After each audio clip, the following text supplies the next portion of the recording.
हुए पड़े थे और बगल में एक और स्त्री बैठी थी। सारी जितनी स्त्रियां थी सब कोई पंखा जला रहा था, कोई चरण को मल रहा था, कोई सर दबा रहा था, ऐसे सेवा में लगे हुए थे।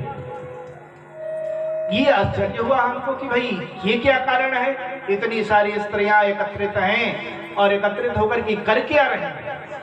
तब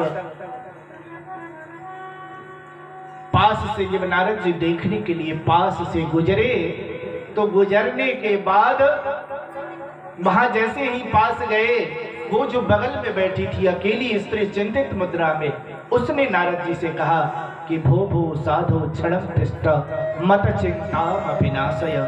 हे साधो, थोड़ी देर आप ठहरो और मेरी चिंता का निवारण करो।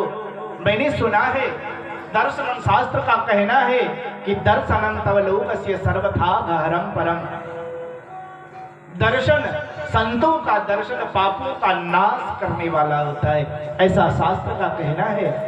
तो ये तो खुशी की बात है कि आप हमारे पास आ गए बिना बुलाए, तो थोड़ी देर रुको और मेरी चिंता को दूर करो। ऐसा नारद जी से उस स्त्री ने प्रार्थना किया। तो नारद जी ने प्रश्न किया कि महाराज पहले आप तो ये बताओ कि तुम हो कौन। तो नारद जी ने जब प्रश्न किया कि कौन हो क्वासी तुम का विमाव चेमा नारिया का पद्मलोचना बद देवी सविस्त्रा सविस्तारम स्वस्य दुखस्य कारणम। विस्तार से अपने दुख के कारण को बताओ। तुम कौन हो, कहां से आई हो, यहाँ की रहने वाली लगती नहीं हो, तो विस्तार से अपने विषय में हमें बताओ। तब वो जो अकेली बैठी कन्या थी उसने बताना प्रारंभ किया कि अहम भक्ति रिधिख्यात इमौ में तनयौ मतौ।